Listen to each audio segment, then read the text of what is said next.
इस कार्यक्रम के महानुभाव, एक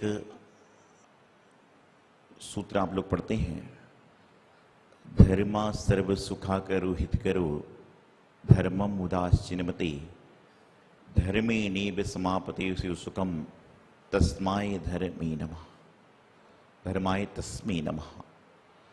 कि जो धर्म होता है वह सभी जीवों को सुख देने वाला हुआ करता है। धर्म जो होता है सभी जीवों की पीड़ा हरने वाला होता है। धर्म जो होता है वह सभी जीवों का कल्याण करने वाला हुआ करता है। ऐसे धर्म को हम बारंबार नमस्कार करते हैं। क्यों करते हैं? क्योंकि हे धर्म, आप सबका कल्याण कर रहे हो, हमारे जीवन का भी आप कल्याण करने का प्रयास करें। धर्म क्या है? धर्म किसका नाम है? आज हम लोगों ने समझ रखा है कि चंद किताबें पढ़ ली तो हम धर्मात्मा हो गए। आपने जीवन में किताबें पढ़ी कि नहीं पढ़ी मुझे नहीं पता, लेकिन आपने अपने जीवन में यदि लौकिक चीज को पढ़ लिया तो समझ के चलना कि आप सच्चे धर्मात्मा हो। क्योंकि जो लौकिक वस्तु को समझ लेगा वह किसी दुखी को देखेगा तो उसके मन में पीड़ा के भाव उत्पन्न होगी। धर्म कहता है कि साधर्मी को दुखी देखकर आपके मन में यदि पीड़ा हो रही है तो आप इस दुनिया में सच्चे धर्मात्मा हो। धर्मात्मा वह नहीं है जो दूसरों को पीड़ा देकर धर्म कर रहा है, बल्कि धर्मात्मा तो वह है जो दूसरों की पीड़ा देख धर्म करने के भाव कर रहा है, वही व्यक्ति धर्मात्मा कहलाता है। आप विचार करिए, यदि हम धर्म की बात करें तो धर्म तो सिर्फ भारत देश में हो सकता है। विदेशों में तो इतनी पूजा पाठ नहीं होती, इतना सत्संग नहीं होता, मुनि तो जा ही नहीं सकते। भगवान जी के मंदिर बन गए, सब कुछ बन गए, लेकिन मुनियों का तो आवागमन वहां पर होगा ही नहीं, तो फिर वहां के लोग कैसे धर्म करें?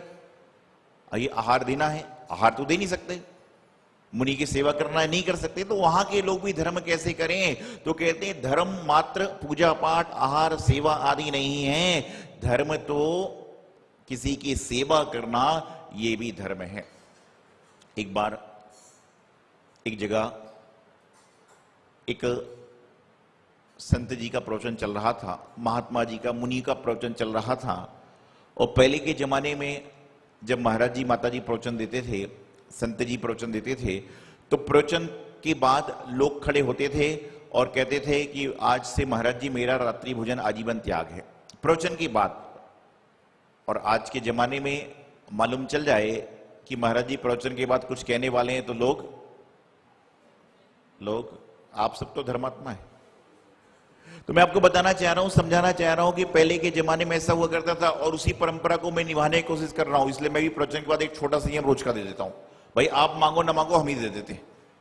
तो बता रहा था मैं आपको कि वहां पर जब संत प्रवचन दे रहे थे तो बात चल रही थी। तो पहले के जमाने में क्या होता था, प्रवचन थोड़े से चौराहे टाइप से होते थे, बाहर होते थे कि जिसमें रास्ता चलता आदमी के कान में भी श्रवण पड़ जाता था।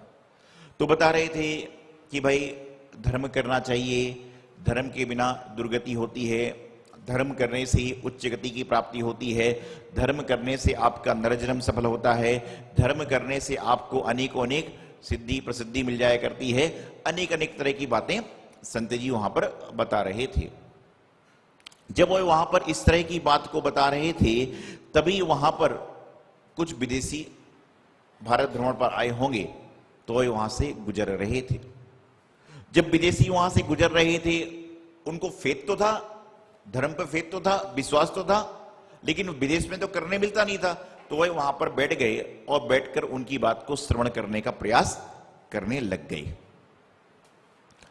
जब वह उनकी बात को श्रवण करने का प्रयास करने लग गए तो संत जी बता रहे थे इस तरह से अर्घ्य समर्पित कीजिए, इस तरह से भगवान की आराधना करिए, इस तरह से शास्त्र का स्वाध्याय करिए, इस तरह से सत्संग करिए और ये आपको धर्म की श्रेणी में आएगा।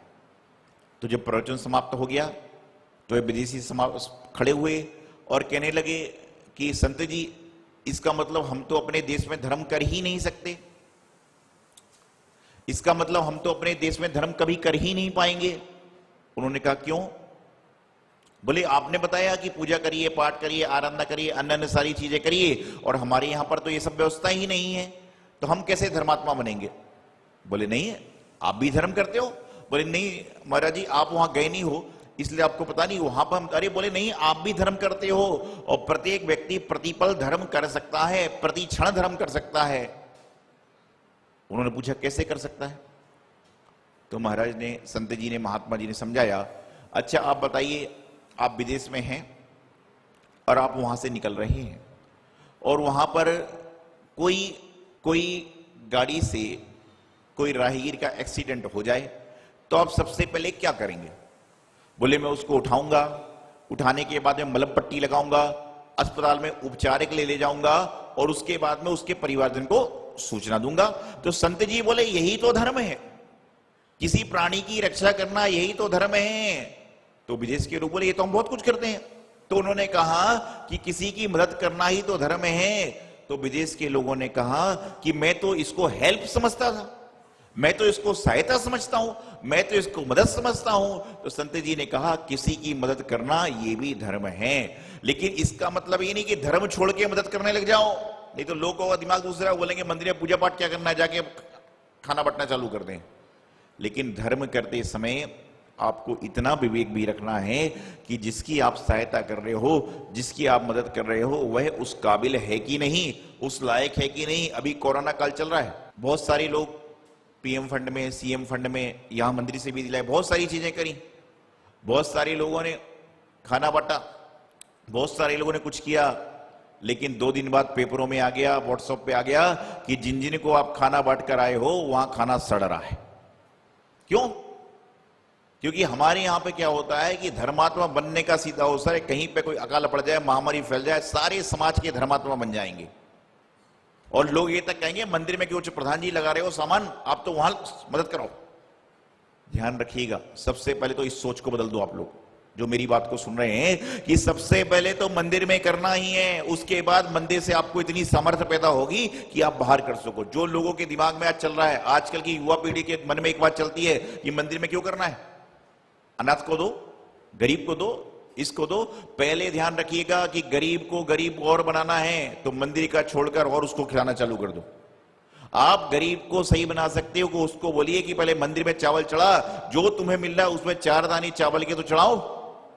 लेकिन आज वर्तमान काल की स्थिति में हम सभी लोग क्या कर रहे हैं कि सारी की सारी क्रियाओं को संपादित करते हैं, सारी की सारी क्रियाओं को व्यवस्थित करते हैं, सारी की सारी व्यवस्थाओं को समझते हैं, लेकिन हम लोग धर्म कर नहीं पाते। क्यों? क्योंकि धर्म करने का मतलब क्या होता है? प्रत्येक प्राणी मात्र की हिंसा से बचना।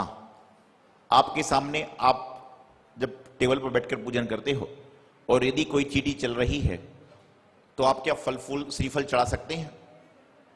बताइएगा। चीटी चल रही है जहां पर, तो क्या उसके ऊपर श्रीफल चढ़ा सकते हैं?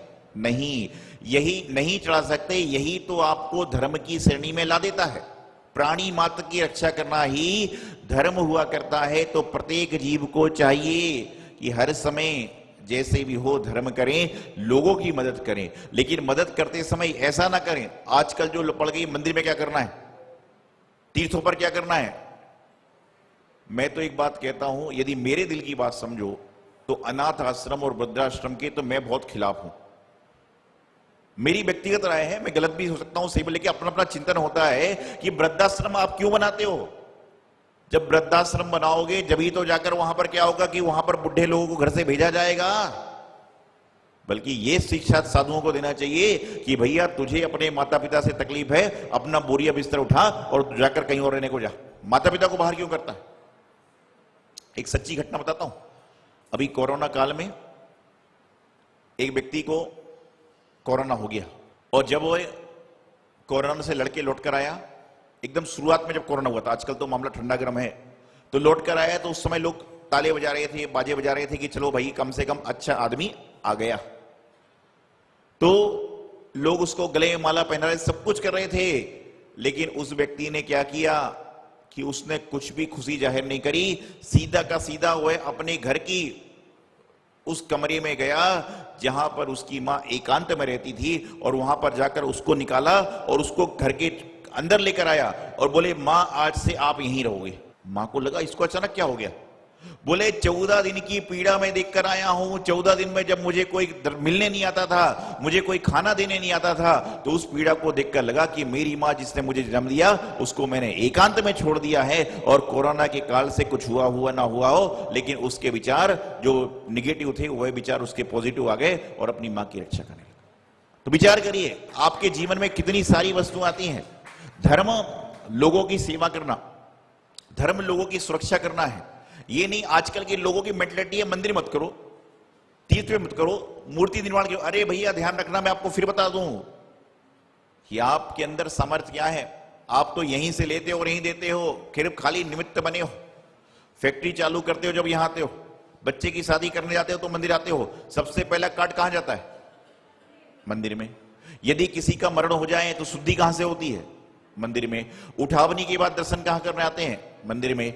बच्चे के जन्म के बाद कहां आते हैं? मंदिर में। जब सब कुछ मंदिर से ही हो रहा है और मंदिर के लिए थोड़ा सा मंदिर का ही दे दिया तो अपने आप को बड़ा कलर ऊंची करके चल रहा है। ठीक है, आपके पास सामर्थ्य है, आपका पुण्य है कि आपको प्रभु ने देने लायक तो बनाया, नहीं तो आज वर्तमान काल में ऐसे बहुत सारे लोग हैं जिनके पास बहुत कुछ है, लेकिन जब मंदिर की गुल्लक में हाथ दान डालते हैं तो उस समय हाथ कपकपाता है, ऐसा ऐसा दिल कांपता है।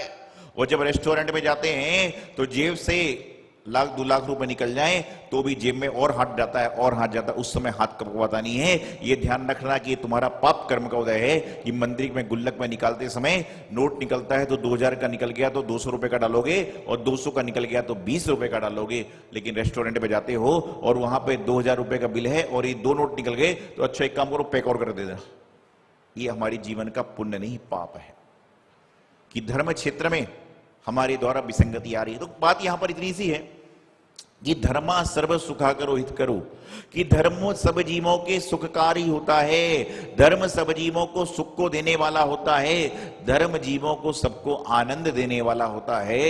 और सिर्फ धर्म करने वाले व्यक्ति को यह प्रयास करना चाहिए कि जो भी कार्य करे वह बड़े मन से करे, बिल्कुल अच्छे मन से अच्छे भाव से करो। और एक बात और बता दूं, आज के वर्तमान समय में धर्म करने वालों के ऊपर भी संकट बहुत आते हैं। नहीं तो कई लोग बोलते हैं, महाराज जी मैं तो इतना पूजा करता था, इतनी पूजा करती थी, मुझे बीमारी क्यों हो गई? आप तो भैया छतमस्त हो, पंचम काल में जन्मे मनुष्य हो। पारसनाथ भगवान जो तो उसी भव से तीर्थंकर बनकर मोक्ष जाने वाले थे, उनके ऊपर कितना उपसर्ग चला। जिनको तीर्थंकर प्रकृति का बंद हो गया उन पर उपसर्ग चलता रहा। भगवान महावीर स्वामी, भगवान आदिनाथ, सुपारसनाथ भगवान, प्रत्येक तीर्थंकर। बल्कि आप देखिए, आप सुनते हैं कि मुनि महाराज जा रहे हैं, रास्ते में किसी ने आप शब्द कह दिए, बताइए महाराज जी किससे क्या कहते हैं? आपने देखा हो रास्ते में चलते हुए किसका क्या लेते, किसको क्या कहते हैं? सबको शक्ति की बात देते हैं। तो ये कर्म है। जब कर्म तीर्थंकरों के साथ, मुनियों के साथ, त्यागी वृत्तियों के साथ चलता है, तो यदि आपके साथ में कर्म चल रहा है तो कोई बड़ी बात नहीं है, घबराइए मत, बल्कि उसको स्वीकार करिए कि किसी ना किसी जन्म का, किसी न किसी भव का मेरा यह पूर्व उपार्जित कर्म है, जिसकी फलश्रुति मुझे आज इस तरह से फल भोगना पड़ा। कोई बात नहीं, प्रभु ये बीमारी आपने दी है, प्रभु ये संकट आपने दिया है, तो आप धर्म के प्रभाव से मेरा यह संकट दूर कर दो। जितना जीवन है आनंद से रहे। हम लोग हमेशा यही प्रयास करते हैं, जो साधु महाराज हैं, जो हमारे साधु हैं, वह सभी के लिए शुद्ध भावना रखते हैं कि सभी स्वस्थ रहें, सभी निरोगी रहें, सभी दीर्घायु रहें, सभी का जीवन मंगलमय हो। धर्म में अपार शक्ति है और धर्म करने वाले हमेशा जीवन का विकास करते हैं, उत्थान करते हैं और धर्म की राह पर हमेशा चलें। इति अल्पम। आचार्य गुरुदेव सिद्धांत सागर जी महाराज जी की जय जिनेन्द्र।